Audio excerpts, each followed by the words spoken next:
अस्सलामुअलैकुम नाज़रीन, मैं हूं आपकी मेज़बान सानिया गुल। नाज़रीन, आज की वीडियो में हम आपको आने वाली किस्त के मुतालिक बताएंगे कि आने वाली किस्त कुर्रस उस्मान की नहायत ही शानदार होने जा रही है। और अगर रेटिंग की बात करें तो अब तक कुर्रस सीरीज़ ने जो रेटिंग में रिकॉर्ड बनाए हैं, इससे पहले किसी भी सीरीज़ ने इतने रेटिंग के रिकॉर्ड नहीं बनाए हैं। इस सीरीज़ में हमने बाज़ंतीनी, मंगोलों और इनके अलावा और भी बहुत से कबाइल को देखा जिन्होंने सल्तनत उस्मानिया के क़याम में रुकावटें पैदा की। और आने वाली किस्त में हम पेश आने वाली जंग के मुतालिक भी आपको बताएंगे, लेकिन इस जंग में हम गुंदुज़ बे को इंतहाई ज़िद्दी अंदाज में देखेंगे। लेकिन उस्मान बे ने चूँकि शेख अदाबाली से अपने भाई के ख़ात्मे के मुतालिक पूछा था कि क्या उन पर उनके भाई का खून हलाल है कि नहीं, तो ऐसा लगता है कि शेख अदाबाली ने उस्मान बे को दरगुजर करने और अपने भाई गुंदुज़ बे को माफ़ करने और नरमी से पेश आने का मशवरा दिया होगा। और जो हमने लड़ाई ट्रेलर में देखी, तो ऐसा मुमकिन है कि ये सिर्फ लड़ाई ही हो और उस्मान बे यहाँ नरमी का मुजाहिरा करें और अपने भाई की जिद को यहाँ तोड़ दें और मिलकर एक मंसूबा बनाएं। यानी कि अब गुंदुज़ बे भी उस्मान बे की सफ में शामिल होने जा रहे हैं। दूसरी तरफ कॉनर अल्प इस जंग में जीत के लिए बहुत ही अहम किरदार अदा करेंगे और उस्मान बे के लिए आलमशाह और गेहातू की अहम मालूमात भी लेकर आएंगे। ये भी बताएंगे कि गेहातू के पास एक बॉक्स आया है जिसमें गन पाउडर यानी कि बारूद है और वो बॉक्स कॉनर अल्प उस्मान बे के हवाले कर देंगे।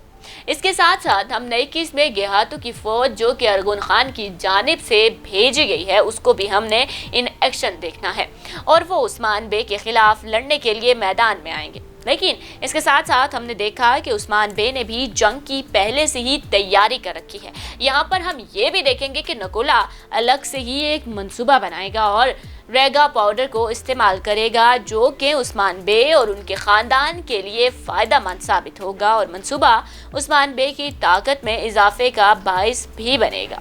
जब हम देखेंगे कि कुछ तर्कुमान आलम शाह के साथ हैं जिन्होंने एग्रीमेंट किया होगा, वो उस्मान बे के मातहत तमाम चीज़ों को लाने की कोशिश करेंगे।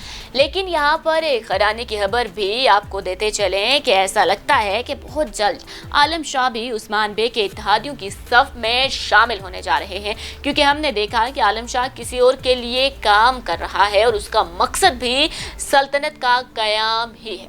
आलम शाह के मालिक का पैगाम लाने वाले और आलम शाह से गुफ्तगू करने वाले हमने एक वजीर को देखा जिससे 2-3 बातें वाजे हो जाती हैं कि उस्मान बे से उन लोगों की कोई ज़ाती या कोई ख़ास किस्म की दुश्मनी नहीं है, क्योंकि वजीर आलम शाह को ऐसे कहते हुए हमने सुना कि अगर उस्मान बे उसकी बात मान लेता, उसका साथ देता, तो वो उस्मान बे को अपनी फ़ौज का सरबराह बना देता। और वजीर आलम शाह की बातों से ऐसा लगता है कि वो उस्मान बे को बहुत ही कमज़ोर समझता है और उसको एक चरवाहा ही समझता है जिसका सियासत से कोई ताल्लुक़ नहीं और जिसको सियासत की कोई समझ बूझ नहीं।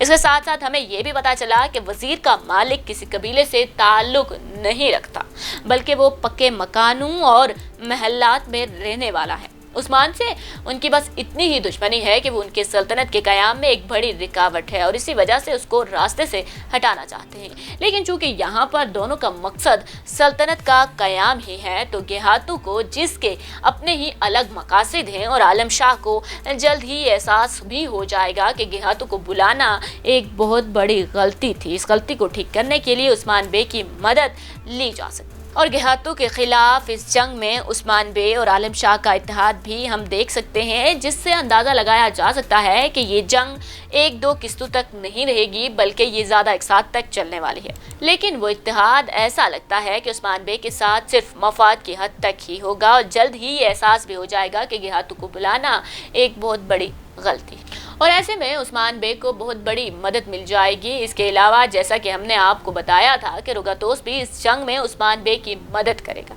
लेकिन रुगतोस की ये मदद ज़्यादा देर तक नहीं रहेगी, क्योंकि वो इस मदद के दौरान उस्मान बे से गद्दारी करेगा और अपने लिए एक अलग रास्ता बना लेगा। आपका इस मुताल्लिक क्या ख्याल है? हमें अपने ख्याल से ज़रूर आगाह कीजिएगा। हमारी वीडियो को लाइक और शेयर करना मत भूलिएगा।